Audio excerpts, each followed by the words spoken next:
There is a photograph that will define this World Cup before a single ball is kicked. It is not a goal celebration. It is not a trophy lift. It is Lionel Messi, 38 years old, walking onto the training pitch with the captain's armband wrapped around his sleeve and an entire nation's eyes fixed on his every move. This is not just another tournament. Everyone knows it. Nobody wants to say it. And that silence between farewell and immortality is what makes Argentina the most compelling team at the 2026 World Cup. Let's get started. Argentina enters this tournament as something no Argentine side has been in 38 years, the defending world champion. The last time this nation tried to defend a World Cup title, Diego Maradona was still playing. That was 1990. They reached the final and lost to West Germany on a penalty. No South American team has successfully defended a World Cup since Brazil in 1962. That is 64 years of history pressing down on this squad's shoulder.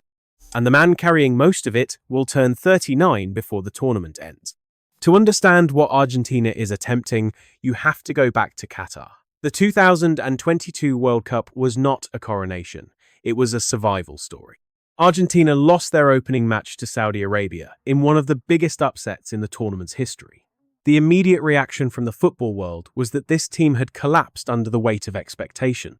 36 matches unbeaten, Copa America champions. And then, in 90 minutes, everything they had built was suddenly in question. What happened next is why this team is different from every Argentine side that came before it. They won 6 consecutive matches. Every knockout game was a test that would have broken a lesser team. The Netherlands equalized in the 11th minute of stoppage time, and Argentina survived penalties. Croatia, the World Cup finalist from 4 years earlier, was taken apart in a semi-final that felt like a statement. And the final against France, that final will be discussed for as long as football exists. Messi scored twice. Mbappe scored a hat-trick. The match went to penalties after a 3-3 draw. When Gonzalo Montiel converted the winning kick, Messi fell to his knees. He had won everything there was to win in football, and he had just won the only one that ever truly mattered to his country. Now, 4 years later, that team is both the same and completely different. The core that won in Qatar remains in place. Emiliano Martinez, the goalkeeper whose legs saved a World Cup in the 123rd minute of that final. The defenders who held the line through every knockout battle. The midfield that controlled games through possession and pressure rather than physical dominance. And the forward line that found goals from every angle, from every player, in every situation. This is not a team of one man. It never was. But it is a team built around one man in a way that no other national team in this tournament is built around anyone. And that man is 38 years old. What Messi is at this stage of his career is different from what he was. The acceleration that once destroyed defenses from a standing start is no longer there. The lateral quickness that made him unplayable for 15 years has diminished. But the things that made Messi great were never purely physical. The vision to see a pass before the space exists. The weight of every ball, delivered with a precision that cannot be taught. The spatial awareness that turns a crowded penalty area into something only he can read. These things do not fade with age. They deepen. They become refined by experience into something that looks less spectacular, but is arguably more dangerous. Messi does not need to run past 5 defenders anymore. He only needs to run past 1. And he only needs to do it once.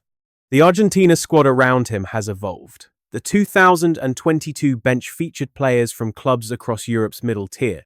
The 2026 squad draws from a wider, deeper pool of Argentine talent that has been migrating to the biggest leagues for over a decade. Argentine players now start in Premier League title races.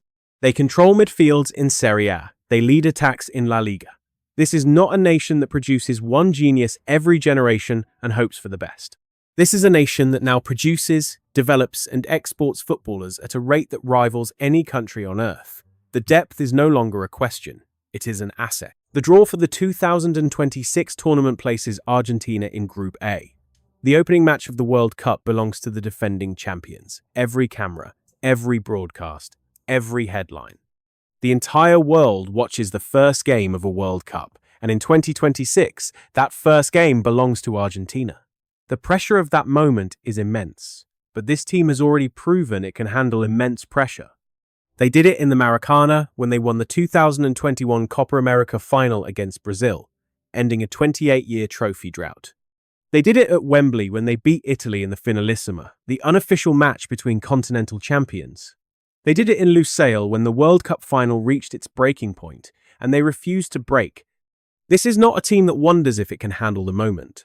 This team knows. The emotional dimension of this Argentina team is unlike anything else at this tournament. When Maradona played, Argentina felt like it was watching a destiny unfold, part football, part prophecy, part national identity expressed through one man's left foot. Messi lived in the shadow of that comparison for most of his international career. He was always measured against a ghost. And then, in Qatar, he stepped out of the shadow. He did not just win a World Cup. He won it in a way that silenced every comparison, every doubt, every accusation that he could not do for Argentina what Maradona had done. He did it his way. Not with handballs and controversy.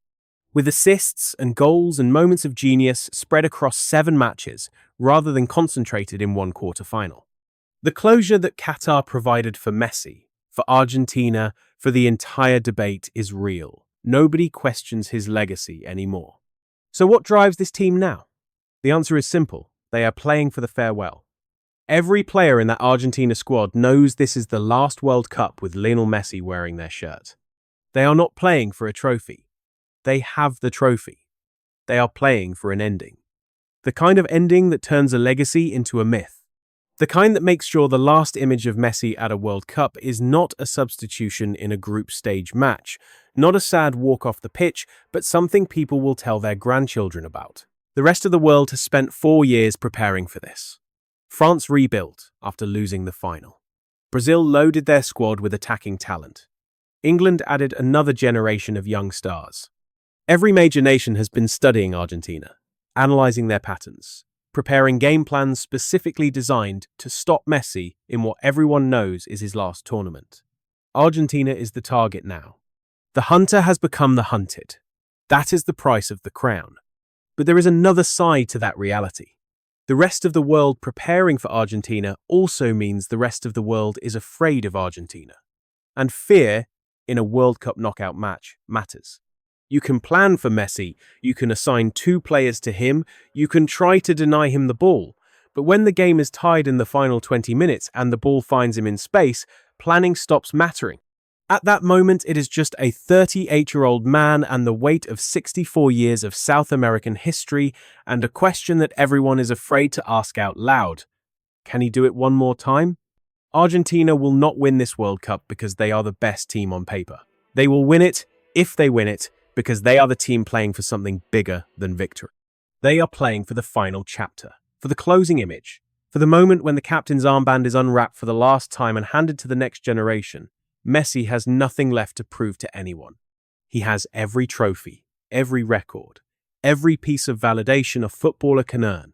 And yet, he is here, preparing for a tournament that will demand more from him than any tournament has ever demanded. Because defending a World Cup is harder than winning one. It asks you to climb a mountain you have already climbed, to prove something you have already proven, to suffer in ways you have already suffered.